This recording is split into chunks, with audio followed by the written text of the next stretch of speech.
30. А здесь зима теплая? Ветра только, ага. Ну, если по прямой 38, а так 48 по дороге. Мы с Челюскина. Да.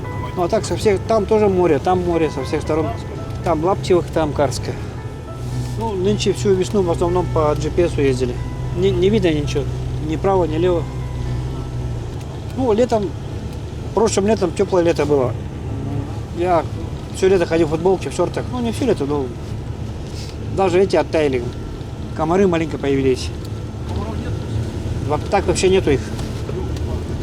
Вот взяли, баллоны. Нет, комаров нет. Русские начали доставать, поэтому...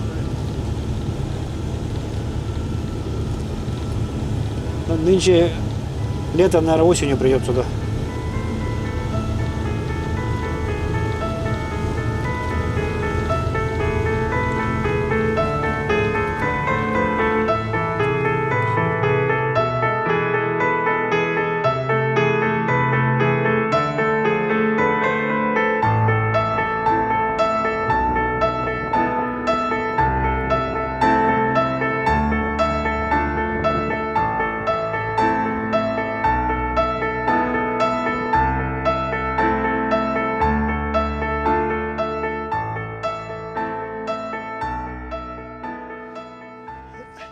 Мы находимся в мысе Челюскин.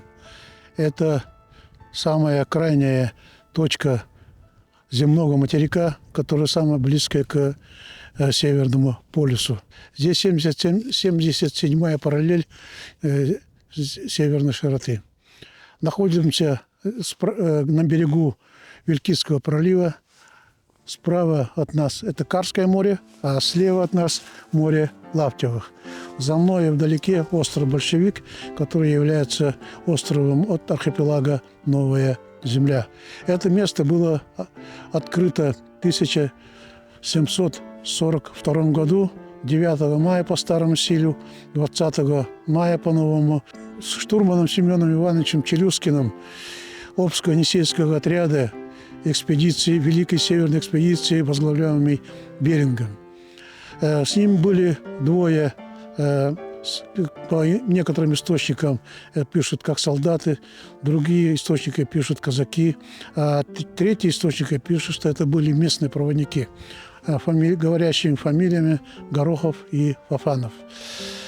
Сам Семен Иванович Челюскин и его спутники и отряд большое значение не придали открытию этой местности. Он назвал просто Северо-Восточный мыс. Но спустя 100 лет Миддендорф, который проходил здесь, в этих местах, и вот местного он назвал мысом Челюскина. И это было утверждено к 1870-х годах по всему миру. И стало это место самым значимым, самым северо-восточным материковой частью Евразийского континента.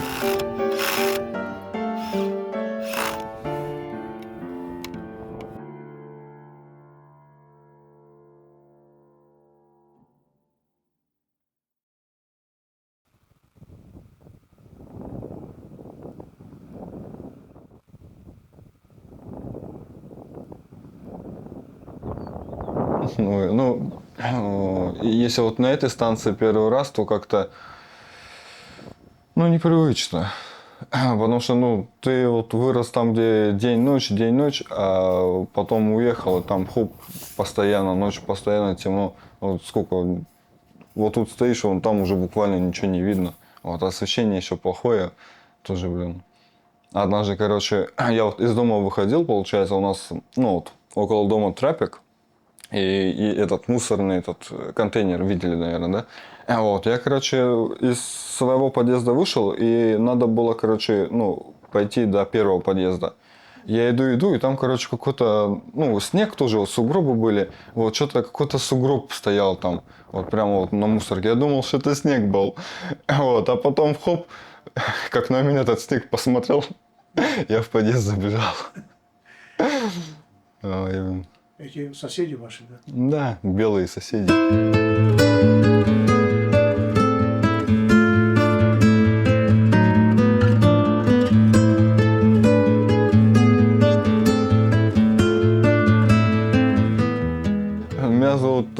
Анталов Александр Игоревич.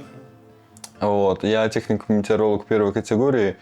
В данный момент начальник в отпуск уехал и занимаю его должность, там, исполняющими обязанности начальника станции. Давно здесь? Но именно на этой станции я с 2018 года, а так, если вот в нашем управлении, там, Северного ГМС, то с 2016 года. Нас тут получается сколько? Ну, в данный момент 4 человека. Начальник уехал в отпуск, он был 5-й. Вот. И еще у нас один парень тоже в отпуске находится. Получается всего 6, но в данный момент 4 нас. Работаем, производим наблюдения. Метеорологические, актинометрические, аэрологические и гидрологические. То есть воду тоже следует. Да, тоже наблюдение ведем за уровнем моря, за температурой, соленость, плотность. Потом за волнением, ну, когда оно есть, когда нету, то за льдом. Там измеряем толщину льда, плотность снега на нем, сколько снега в сантиметрах. Вот.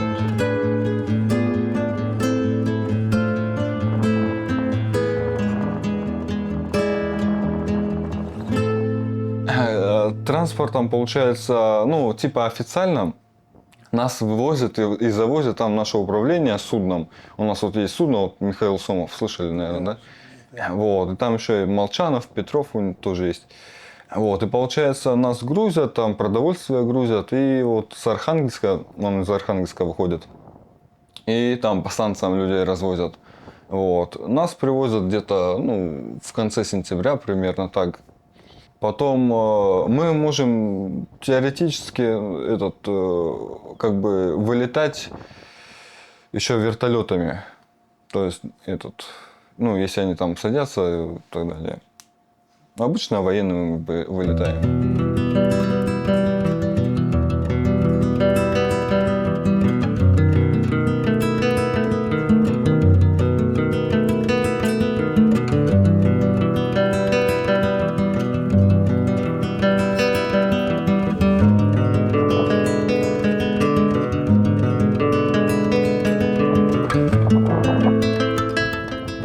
Кто еще здесь есть? Ну, в данный момент волонтеры из чистой Арктики работают. Пограничники есть. Ну, скоро они постоянно или как? Ну, у них тоже, типа, ну, они там по 3 месяца, ну, меняются. Вот. Ну, все время, так сказать, пограничники и вы. Ну, все время, да. Вот именно вот тут вот.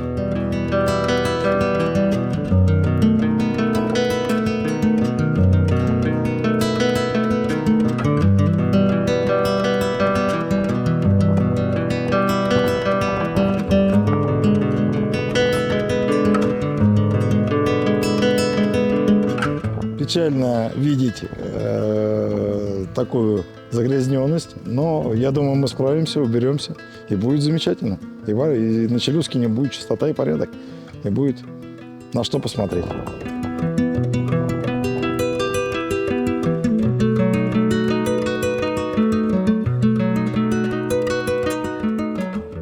Мы приехали для организации волонтерского лагеря для будущих волонтеров, которые будут приезжать и убираться в Арктике, убираться от чермета, от мусора, оставшегося с постсоветского пространства. Здесь осталось очень много бочек, 200-литровых бочек из-под горюче-смазочных материалов и так далее. Проект рассчитан на какое-то время, лет, наверное, на 10. Вывозиться бочки будут Михаилом Сомовым, ледоколом. Будем грузить их вертолетом, сетками. Бочки в сетку, вертолет поднимает и отвозит на Михаила Сомова. Сейчас мы уже второй год. Первый год мы подготовили 4 комнаты для волонтеров. В этом году подготовим сейчас еще одну комнату, 2 санузла, столовую и кухню для приготовления пищи. Меня зовут Наталья Калиничева. Я представитель проекта «Чистая Арктика». Эта экспедиция у нас вторая сюда, на мыс Челюскин, по счету. В том году мы почти такой же командой, за исключением Сергея. Сергей, этот, который вас сопровождал с ружьем.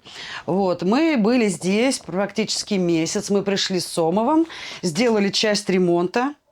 Вот. То есть мы готовим спальные места для студентов, волонтеров, для ребят со всех регионов России, которые будут приезжать в рамках проекта «Чистая Арктика», очищать берег от этого металла. Просто вы сейчас были в зимний период. Если бы снег сошел, вы просто заплакали бы, что здесь творится. Просто груды металлолома, еще с советских времен. Ребята-метеорологи приезжают сюда на год у них. У них не экспедиция, как бы у них командировка годовая. Овощи, свежие овощи, как манна небесная. Вы не представляете, мы сами из Калужской губернии, и у нас как раз созрела клубника. И я в ручной кладе везла им 2 банки клубники. Я ее целиковую просто помыла, обсушила, сахаром засыпала, закрутила и везла. И все боялась, что она прокиснет по дороге. Для них это просто счастье огромное. Огурцы, помидоры. Вот. У них даже не хватает маринованных соленых огурчиков. Все, что овощное. У них в основном крупы, тушенка в рационе, то, что им Росгидромет поставляет. Интернет хороший? Ну, нет, спутниковый, там трафика особо не так много. Вот. Вот так мы занимаемся. Ну, у нас работы много. Вот. Если там какой-то досуг выпадает, вот я вот нерпу пофоткал, не могу никак этот фотки там чуть обработать. Вот. Времени нет то туда, то это надо сделать. Вот. А так у нас спортзал есть. Потом я, вот, например, вот на досуге вот фотографирую тоже вот леммингов, медведей, нерп, короче, кого найду. Вот, сов тоже получалось фотографировать, ну, прям в полете. Это, наверное, самый северный арктический этот тренажерный зал. Вот. Все понемногу собрали, что-то там в старых домах собрали. Там вот что такое поржавее, вот что-то в этом доме было. Вот сперва у нас тренажерный зал был на работе на 2-м этаже, а там было холодно, отопления нет. Потом мы тут комнату оборудовали. Вот пацаны брусья сварили с турниками. У нас еще тут самодельная была стойка. Но в этом году мы сложились и купили, получается, стойку и скамью. Вот. Блины подарили нам и гриф. Вот. Ну, что современное, то подарили. Вот. Что-то за свой счет еще купили там, по мелочи. А занимаются все? Да, все занимаемся. А костей много бывает? Ну вот уже, по-моему, в конце марта, начало апреля вот 2 экспедиции приезжали. Булычев, знаете, такого? Богдан. И еще... На чем они на бурлаках были. Вот. И получается еще на снегоходах. 2-я экспедиция была.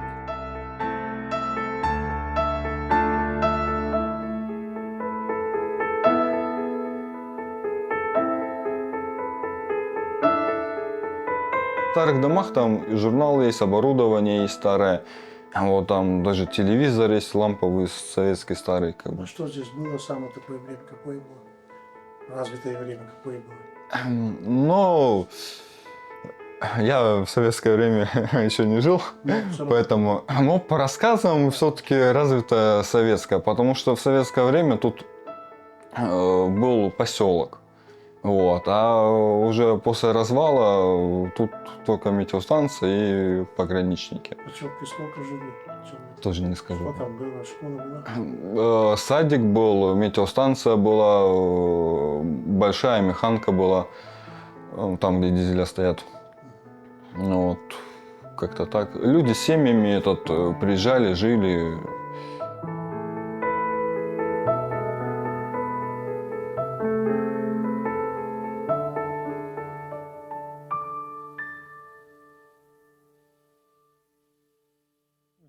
Там вдалеке самое крайнее здание, вот это деревянное, это бывший свинарник. Вот. И это считается здесь, на мысе Челюскин, колыбелью белых медведей. Они приходят и живут в нем. с медвежатами. Тут по 3 особи, по 4 особи. Когда мы были в том году в экспедиции здесь, стороной его обходили, потому что Дмитрий, начальник метеостанции, говорил, что в данный момент там проживают 3 особи. Вот. Дальше здание идет, такое вот не белое. Это здание геофизиков. При строительстве не было использовано ни одного металлического гвоздя, чтобы не фанило. Там абсолют. В общем, я не геофизик, мне так трудно это объяснить. И там, мы заходили в это помещение, там 3 столба, которые сначала выровняли в мерзлоту их, вставили, выровняли в абсолют, горизонт, скажем так, и только потом начали строить вокруг стены. Вот. А еще есть такая большая плита забетонированная, тоже абсолютная. Вот. Тут на территории мы проходили мимо заброшенной теплицы, зелень, мелень выращивали. Здесь была пожарная часть. Вот там вдалеке руины – это аэропорт, гостиница. В помещении, где мы проживаем на метеостанции, на стенах висят таблички. В случае пожара звонить по телефону номер 10. Здесь в каждом помещении был телефон. Напротив нас детский сад, помещение детского садика. А дальше вот банно-прачечный комплекс. Сколько здесь постоянно проживало жителей в летний период? До 300. Вы знаете, вот мы когда в прошлом году гуляли, смотрели на все, мне так жалко было это все разруху видеть, но потом я пришла к выводу, что все-таки прогресс не стоит на месте. На сегодняшний момент нет необходимости иметь столько метеорологов, столько помещений, потому что один маленький приборчик, они вот там все рядом с метеостанцией, измерительные приборы, техника не стоит на месте, все меняется. Один маленький прибор может выполнить функцию 10 сотрудников как минимум. Поэтому все это уже уходит в прошлое. Вот.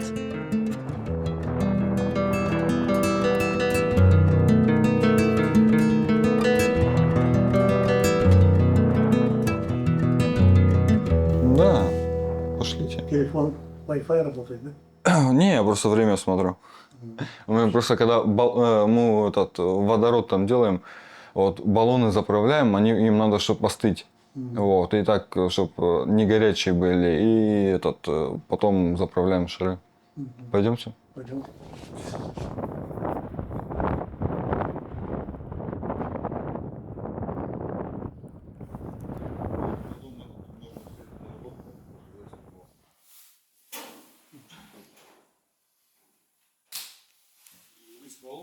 Ну, баллоны привозят, да? Заправляем химией. Химия производит водород, да? Получается натрий, ферросилициум и алюминий. А? Соединяем ингредиенты в баллоне, воду наливаем и образуется там. Водород.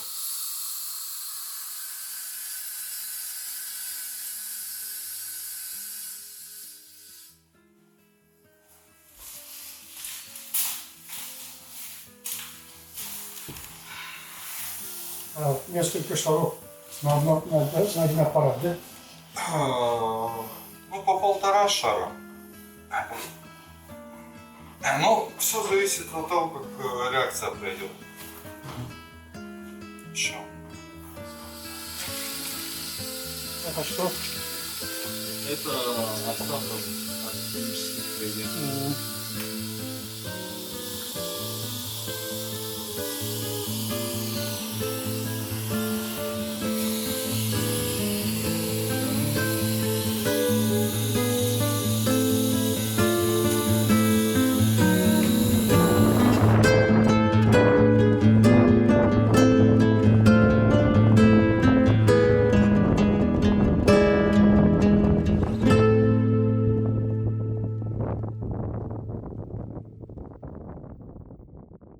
У метеорологов, скажу честно, рацион очень скудный. Что-то сами заказывают они. Здесь кофе большой дефицит. Да, зерновой кофе. Нам прям заказ сделали ребята-метеорологи. Мы им специально привезли зерновой. А у них нет. В снабжении кофе у них почему-то не входит. Им дают там какой-то чай и все. Тимофей у нас с Южно-Сахалинска.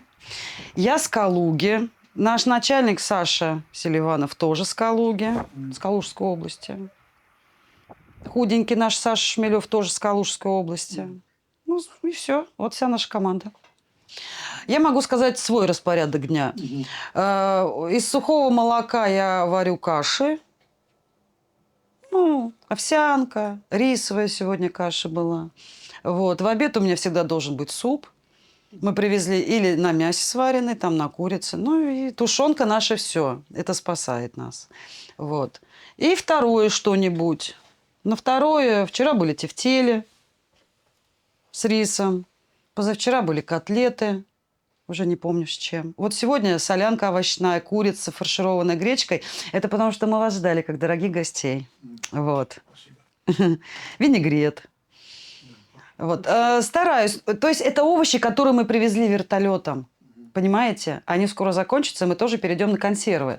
Дело в том, что вертолет ты большой груз не перевезешь. Вот. А что касается сомова, ледокола, мы заказывали картофель, морковку. Очень много портится продуктов. Не доехали они. Сомов запоздал, были заморозки. Очень много замерзло продуктов. Ну, там сыпучие, банки, консервы, все. Вот кофе. Сахар здесь. И вот ложечки. Сейчас я поменяю местами. А вы в ресторане работали или как? Нет. Я режиссер по образованию Ух ты. театрализованных представлений и массовых празднеств. Театральный режиссер, да? Театрализованное представление. Театральное – это чистый жанр. А театрализация – это, ну, как вам сказать, Олимпиада 80 на стадионе. Площадное, да, театрализованное представление на сцене. Ну, в общем, Масленица. Ну, все в таком духе. Это очень тоже. Это очень интересно было. Да. Великая Северная экспедиция, возглавляемая Витусом Берингом, имела 7 отрядов. Это был первый, это Печорский отряд, который больше шел с Архангельска. Второй отряд – это Обско-Енисейский отряд, который возглавлял Прончищев. И вот этот Таймыр входил в эту зону ответственности этого отряда. И дальше шли отряды, которые колымские, камчатские, американские.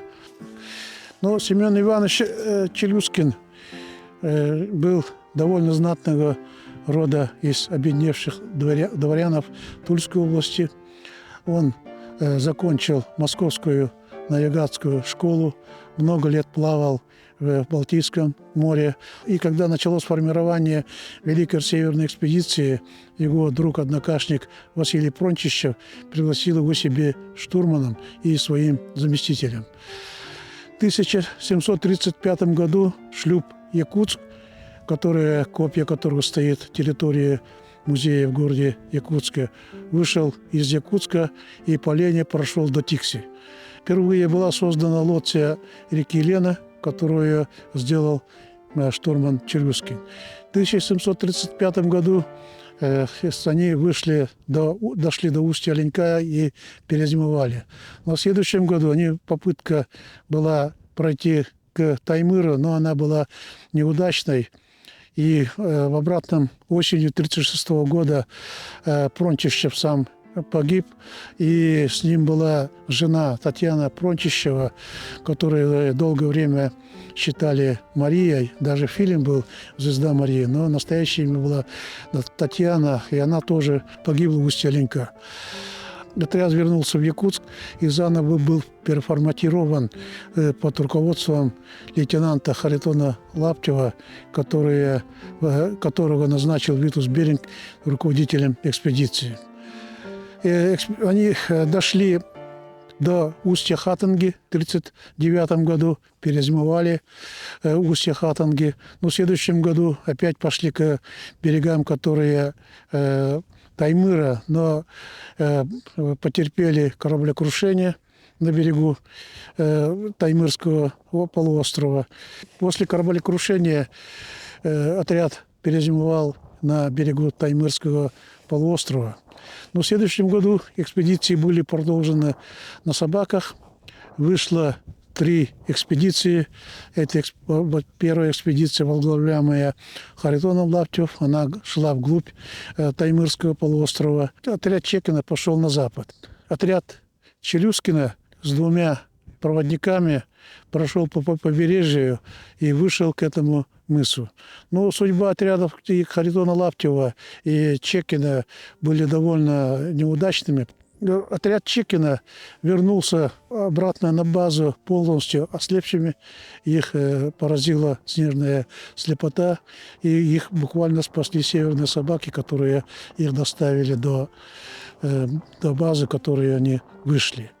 Отряд Харитона Лаптева тоже попала в вот эту беду, но все-таки она продвигалась и дошла до мест, где сейчас есть мыс Харитона Лаптева.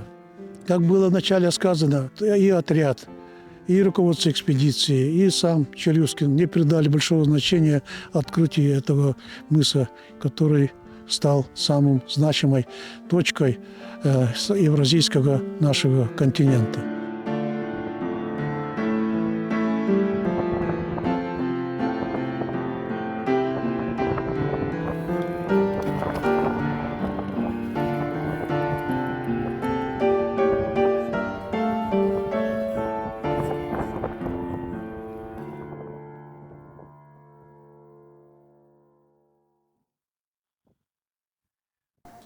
У вас вот соседи, вот Алмаза Набара, вот это геологи, еще кто есть такие, кто занимается производственной деятельностью? Ну, раньше еще на Унге тоже были. МГ. Да, вот. А сейчас вроде то ли они закрылись, то ли нет, что-то непонятно. А у МГ сейчас что есть? Ой, вроде уже ничего нету. Заправка, там вы садились вертолетом? Заправка, возможно, там есть. Никто не жил. Но вот в данный момент я не знаю. Просто вот последний раз слышал, что там вот были люди, они к нам в гости приезжали. Вот, а потом что-то они куда-то все делись, то ли закрылись, то ли технику продали они, что ли, тоже анабаром, что ли. Что-то такое, точно не скажу. Унга отсюда сколько километров? Ой, где-то 30. На берегу моря, Лаптева. Я там всего один раз был, и только когда снег лежал. Поэтому, А тут пролив Вилькицкого, да? да, С этой стороны Лаптева, эта сторона Карская. Карская. Напротив, А напротив пролив. а? Напротив пролив. За проливом. А за проливом Северная земля находится. Архипелаг. Там кто-то живет, эти земли. Да, там база стоит, питерское управление, они, научно-исследовательский институт Арктики, Антарктики. Остров Большевик, северная часть, вот, мыс Баранова. Сколько там человек? Мы с ними не общаемся, как бы, ну, больше 10, наверное, где-то, так, на-скидку. Я слышал, что большевики тоже есть какой-то артель, которая золотом занимается. Да, там есть, но тоже особо так не знаем. Просто знаем, что там есть золотодобытчики. Здесь у вас какие достопримечательности? Ой, памятник, заброшенные дома. Туристам нравится, они заходят, что-то берут там на память себе постоянно. Ну, видите, там какие-то предметы там интересные, которые в городе нет, так и возьмут, что там. Вот судно, которое у нас разбитое стоит, это тоже хорошая достопримечательность. С какого года что судно? Ой, с 21-го, по-моему. Еще тогда, да? Угу. 100 лет назад. Разбилось. Да нет, 2021 год. Это? Но это все равно наша достопримечательность.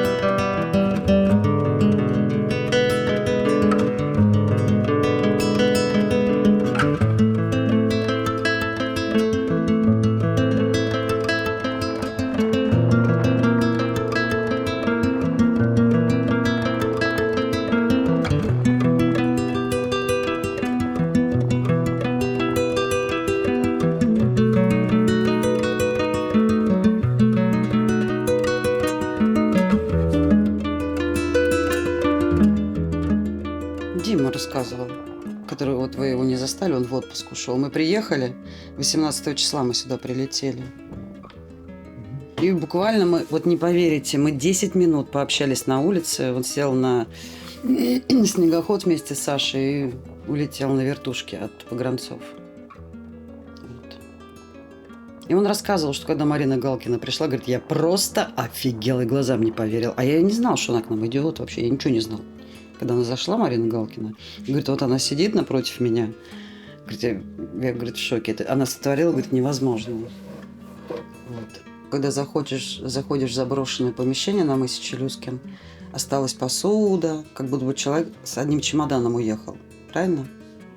Вот, я вам хотела просто рассказать историю о том, как мы собирали экспедицию в прошлом году. Мы колотили эти контейнеры, загружали их потом на фуру, фура везла их в Архангельск. Из Архангельска мы на Сомове привезли их сюда. Вот, и когда мы эти контейнеры собирали, весь этот груз, а это было очень много, у нас 12 контейнеров было, мы везли и матрасы, и кровати, и квадроциклы, и душевые кабины, и унитазы, пардон, и кухонное утро, все на свете, и питание.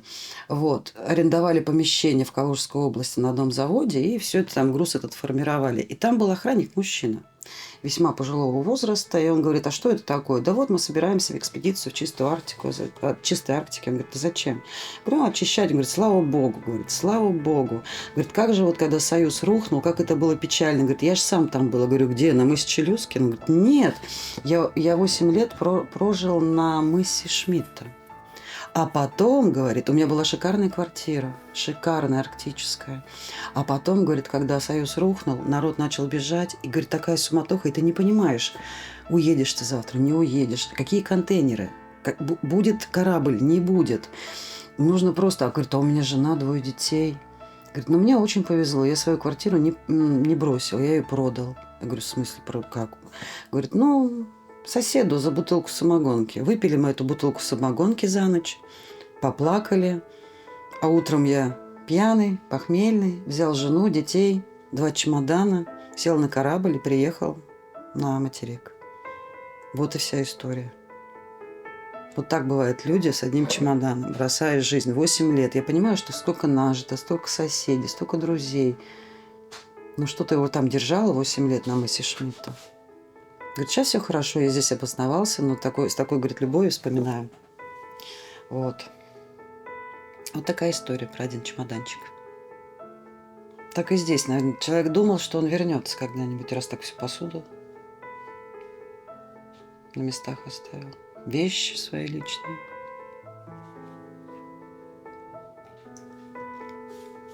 Ну вот вся история.